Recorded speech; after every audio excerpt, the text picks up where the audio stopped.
এই যে ভাজার পরে কি মোটা মোটা হয়েছে, আর এই যে ফুললে একদম ডবল হয়ে গেছে।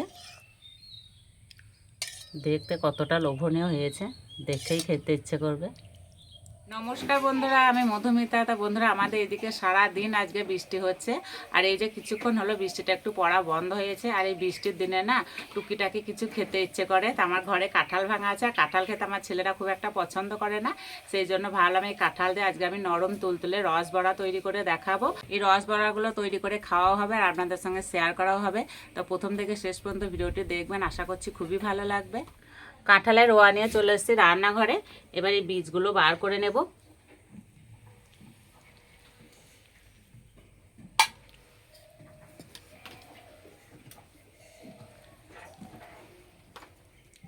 এখনো মেঘ অন্ধকার হয়ে আছে, মনে হচ্ছে আবার বৃষ্টি আসবে।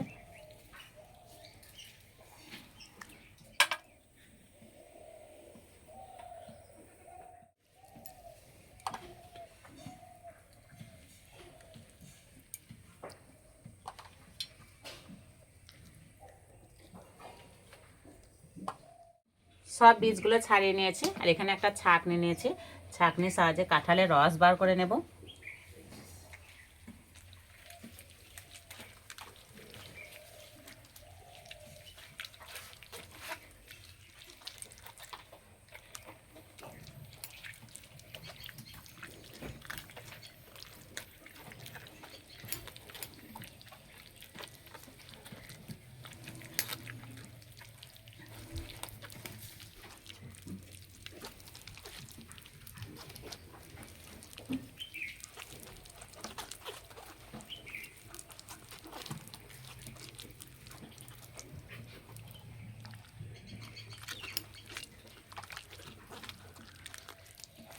এইরকম ছাঁকনি না আমাদের সবার ঘরেই থাকে, সেই জন্য এইভাবে রসটা বার করে নিতে কারো কোনো অসুবিধাই হবে না।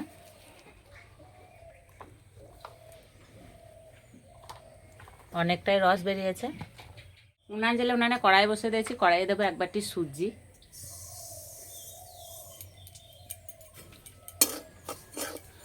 হালকা আছে সুজিটা কিছুক্ষণ ভেজে নেব।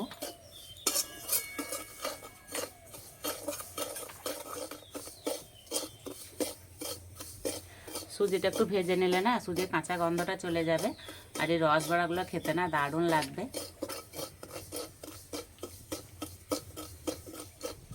এই সুজি ভাজার সময় খেয়াল রাখতে হবে সুজির কালারটা যেন চেঞ্জ না হয়ে যায়। এই যে ভাজা হয়ে গেছে, এর থেকে আর বেশি ভাজবো না। এবার কাঁঠালের রস দিয়ে দেব। অল্প একটু জল দেব।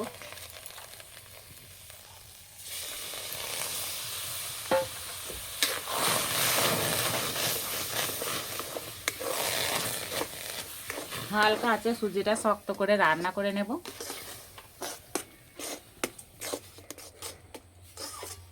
এই হিসেবে উনানে জালটা জুড়ে দিলে হবে না, আস্তেই রাখতে হবে।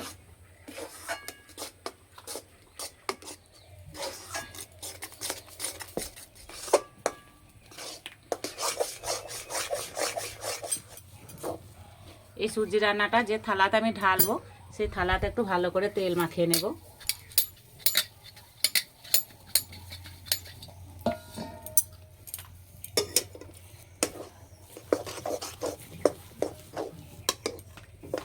রান্নাটা হয়ে গেছে, এবার নামিয়ে দেব। সুজিটা হালকা একটু ঠান্ডা করে নেব।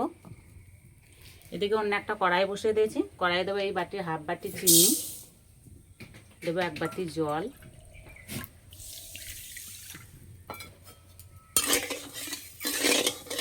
এখানে নিয়েছি দুটো এলাচ আর দারচিনি, আর এলাচের মুখগুলো ফাটিয়ে নিয়েছি, দিয়ে দেব।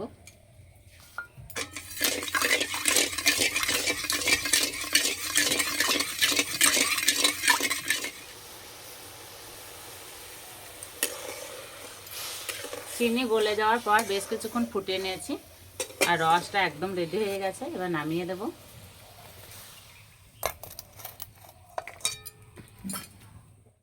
বড়াগুলো ভাজার জন্য কড়াইয়ে দেব সাদা তেল। সুজি ডোটা হালকা ঠান্ডা হয়ে গেছে, এবার ভালো করে একটু মেখে নেব।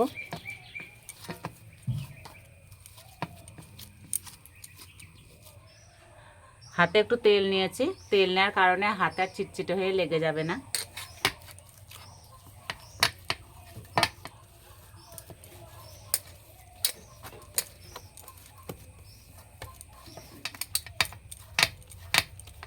খুব সুন্দর করে মেখে নিয়েছি। এবার বড়াগুলো বানিয়ে নেব।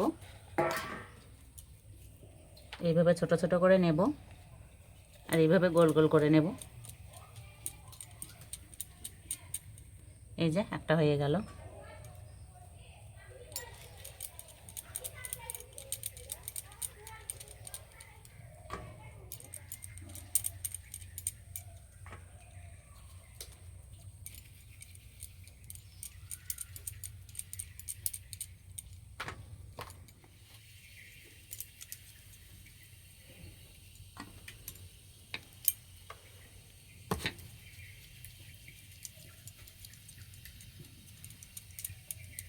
আর কত সুন্দর পাকানো হচ্ছে, গাগুলো কিন্তু ফেটে যাচ্ছে না।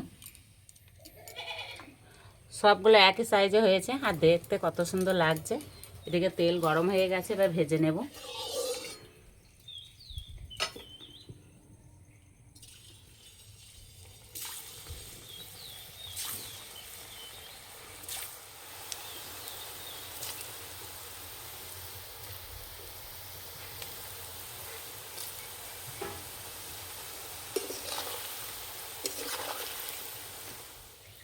ভাজার সময় খুব একটা বেশি জোরে জাল দিলেও হবে না, আস্তে জাল দিলেও হবে না, মাঝারি আঁচে ভেজে নিতে হবে।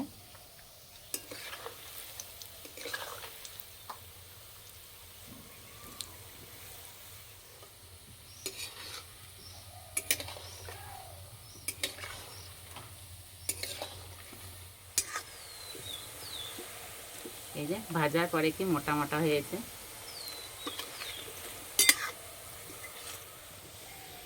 এর থেকে আর বেশি ভাজবো না, এবার তুলে নেব। আর এই গরম গরম বড়াগুলো রসের মধ্যে দিয়ে দেব। রসটা হালকা ঠান্ডা হয়ে গেছে।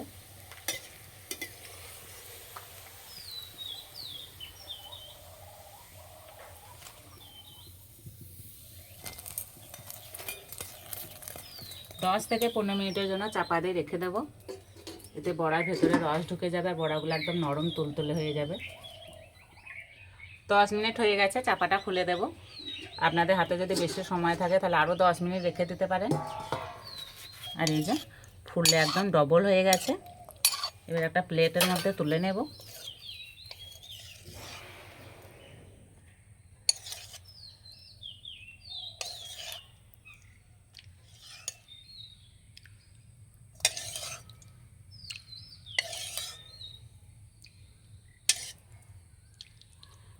দেখতে কতটা লোভনীয় হয়েছে, দেখেই খেতে ইচ্ছে করবে।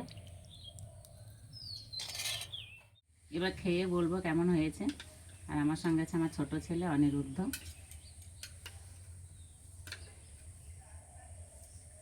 নাও।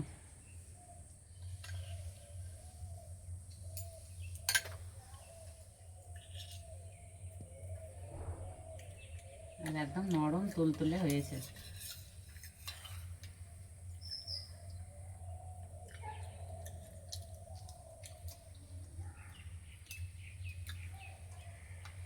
মুখে দিতেই মিলিয়ে যাচ্ছে।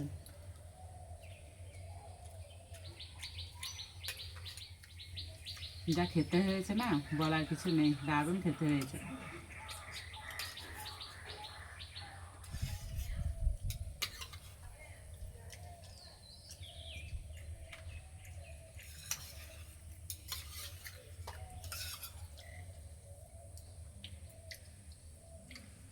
একদিন হলে এইভাবে তৈরি করে খেয়ে আমাকে কমেন্টে জানাবেন কেমন লেগেছে।